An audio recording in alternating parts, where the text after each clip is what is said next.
You the two state troopers? Highway patrolman. Yeah, that's right. So, yeah, gotta be a rough line of work.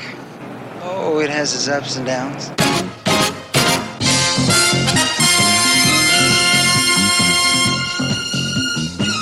Becoming a police officer is a real honorable profession. And CHP, they're the elite. Every day is different. You might be staying in the office one day. You could be, helping out with a movie shoot. You could be in a high-speed pursuit. You never know what's going to face you at the beginning of the day. This job is definitely like a brotherhood. We're like family. That's what's great about this job. I'll jump! Come on, take it easy. It's going to be all right. The show always had a positive, upbeat theme of we want to make a difference, we want to make contact with folks, and we want to catch the bad guys, and that's great.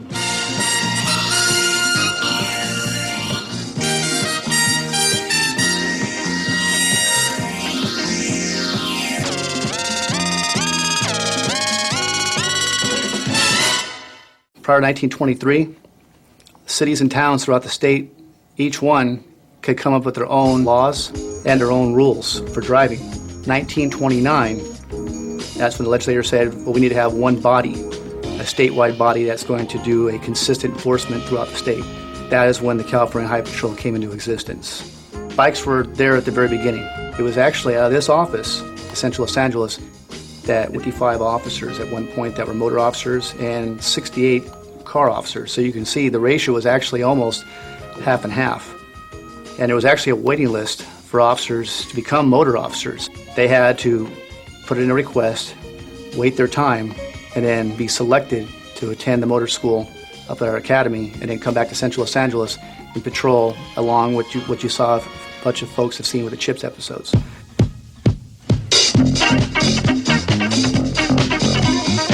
Hey, Fox, I thought it was your turn at traffic control. You control your kind of traffic, I'll control mine. Yeah. An academy is difficult, man. It is hard. There's laws you gotta learn, there's psychological testing, there's physical testing, there's all sorts of things that you gotta take to pass. They have incredible riding skills. I mean, the academy is tough, and it has a high failure rate because they're not going to pass you just for going there. They're going to make sure that you know everything and have it down. So it's tough.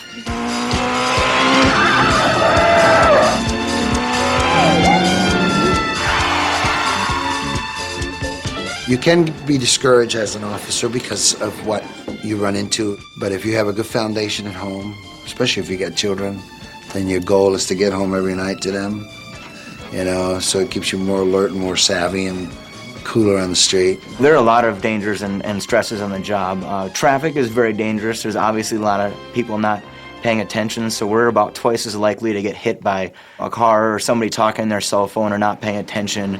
John, look out!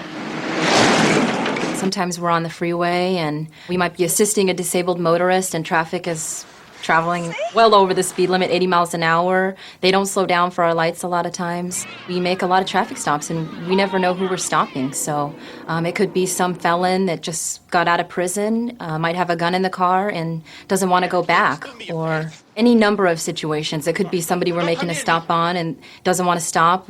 We end up going in pursuit, and that's very dangerous. I mean, we're traveling at speeds of over 100 miles an hour. It can be very dangerous and very stressful, but that's what we're trained for. It's tough to ride a motorcycle, and you really got to pay attention because you don't know when you're going to get cut off, or if you might get rear-ended, or all sorts of things. There's junk on the road, there's mufflers, there's diesel fuel, and that might be something that you think about, but if you're coming around in a turn and the road is wet and you got to stop all at the same time for traffic, it just really increases your chance of getting hit. In order to do this job, you have to have a really thick skin. Look, I'm in a big hurry. Some of us do have to work for a living, Well, you're driving at a speed unsafe for the condition, like trying to drive while you're trying to shave. What a crock. On a nightly basis, people will cuss at us, call us really bad names, just really belittle us, and there's not a whole lot we can do if, they're just being uncooperative. Control your temper. And always try to be cool, calm, and friendly. At the same time, you have to go home to your family. You have to be a happy person at home, so you kind of need to be able to leave it at work. You don't know what's going to be facing you at the beginning of the day, but I think the people are what really make the difference. People who like really want to go out there and make a difference. People who you can trust with your life. Here we are in front of the California Highway Patrol Station, Central Station Division in downtown Los Angeles. Right here, 30 years ago, we used to shoot CHiPs. Down there in that structure over there used to be the office. Now this is an entirely new structure, very high tech, and it's absolutely incredible in here. It's a great place to work. Imagine this. As a child, I wanted to be a New York City police officer. At the age of 18, boom, I get bit by the acting bug, decide, hey, you know what? I'm gonna put the New York City police officer thing on the side and let me give it a shot till I'm 30, see if I can make a living, at least get my mother out of Harlem. 9 years later, I end up as a cop on television, as a California Highway Patrol officer. So you gotta know how special that is in my heart to me, and what my feelings for the California Highway Patrol men and women is. I love them, I'm one of them. I'm a cop at heart, and now I'm a reserve officer, soon to be a sheriff in Bedford County, Virginia. But in the meantime, why don't we just go inside and let me show you around. Come on in. Watch your step. Now, come on, I'm gonna take you in here. This is the report writing room. This is where you have to sit and do your hours of report writing. The difference between today and the days when CHiPs was on in '77, they didn't have computers. Back then, we had to do it at pencil and paper, and you couldn't misspell anything, and everything had to be accurate. You got one guy in the computer over there. He's probably gonna be stuck there for a couple hours. When you're doing accident reports or any kind of report or police involvement reports, it takes a long time. Then, of course, here's your tags, car tags and your keys. Pick up your cars, here are the car keys. Everything's categorized. Yeah, organization. Big, big thing, organization. This room here is the sergeant's room, where all the sergeants operate. They handle very different things. They handle a lot of presidential things, and of course, the everyday things that happen on the street. In the old office, we had this bench press and that set of dumbbells. That's it, a rack. In between the lockers. And if somebody was changing, we had to stop working out. You're kidding. No. This is our physical methods of arrest room. Yes. So we use training to practice handcuffing, Yeah. but we also were able to get some... Do you have a fight club? No. We have a fight club in Muncie. Oh, do you? They have a group of them that do special training because they want to stay up with the current jiu-jitsu and the current karate, and because they get a suspect on the street and he goes off on them, they want to be able to combat and defend and everything. So they call that their fight club. So they're always in the gym and they're always inviting you to join so they could practice on you.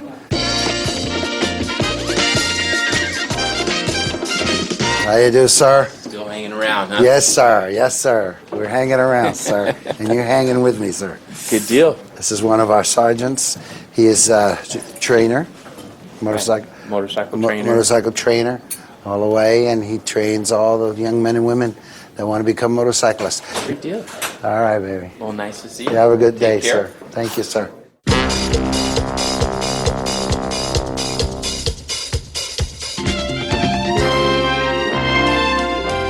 On a routine day, our officers will come in, a supervisor or a sergeant will then come in, and then what they will do is they'll provide information updates on what events have taken place. They usually talk about the events from the day prior, if there was a pursuit, a shooting, any type of big collision, different areas to be aware of, maybe high gang activity, maybe, be careful on where you make a stop. This spot might not be the safest. Now, we've traced stolen car parts as far away as St. Louis.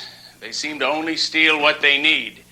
They're very well organized. Poncherello and Baker have ID'd a van the gang may be using, so check your sheets. And then we'll ask our officers, are you aware of anything, any kind of new information, or have you seen something out there? Because they really are the eyes and ears of what's taking place.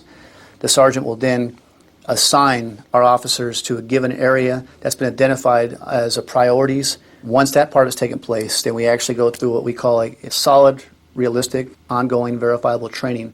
The scenario for today is EMS for an infant CPR. You're on routine patrol through a small unincorporated community when you are flagged down by a frantic teenage female. She relates to you that the infant that she is babysitting has stopped breathing and is unconscious. You stop your patrol vehicle and enter the house to find the baby on the floor, motionless. What is a proper procedure for infant CPR? Okay, that's it. Dismissed.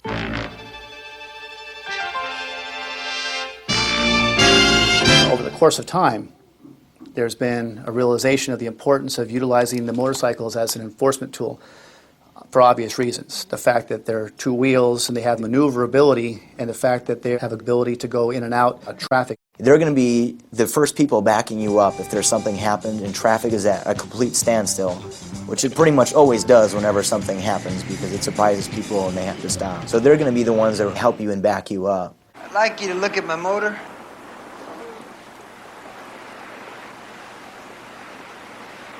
Nice.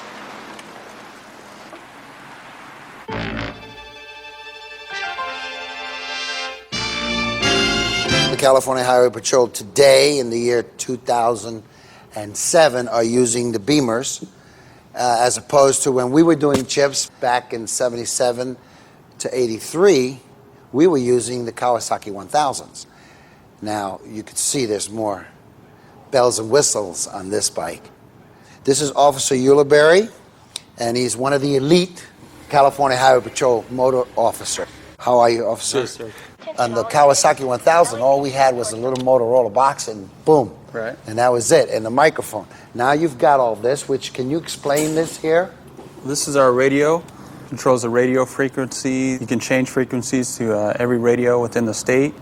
This is how you talk to the dispatch. Press this button here and it allows us to use our handheld radio while we're off the bike.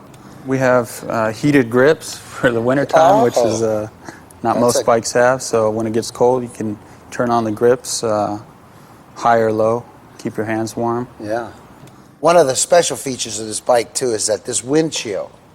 Can you show us that? It's an automatic windshield. If you want to, I keep it down during the hot weather. That way I can get the wind, cool me down. Look at that. This goes up automatically just using this button here. Since I learned on the Kawasaki, I'm more comfortable in that body position. But this is more like it's like riding a bronc, isn't it? Right, you sit up higher, it feels like you're a lot higher. And you're kind of like leaning, you thrust a little forward, don't you? Right.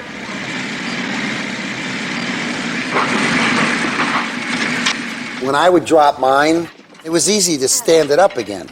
This doesn't seem like it'd be easy. I think this is really heavy. Right, it's not as easy. It's pretty heavy. It takes usually two people to get it back up. I've done it by myself once or twice to get it back up, and it's just pure adrenaline getting it back up.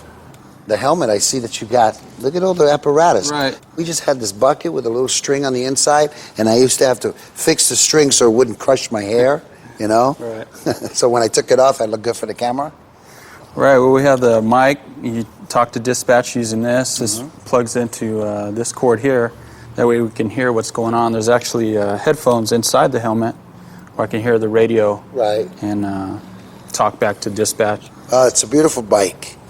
And I want to thank you for the work you do, and I want to thank you for being an officer. No problem, thank you. My pleasure. Thanks. All right. Attention all units, 15-7 Mary 5 is in pursuit of two 23103 vehicles.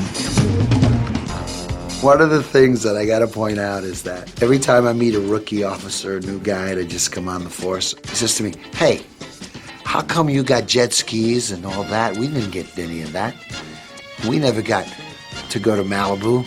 They think that's cute because it's really not like that at all. It's a different job. Ours was television. They do the real thing. There's no comparison. The CHIP series started off as really taking factual stories. We did a variation of a great many different topics. We had that trucking episode, and that was a good show because it had a lot of stunts. It had the danger of these 18-wheelers on the freeway and how to deal with that. And then the other one, the pressure point one, was where we would be assigned special duty. That happens today, too. You know, you had officers in here that have special assignments. You know what? That series brought a recognition to the California Highway Patrol. There's a lot of action in the show, which I think we get into in our line of work, but Fortunately, if we did all the things that Ponch and John did on the Chip Show, we'd get in a lot of trouble.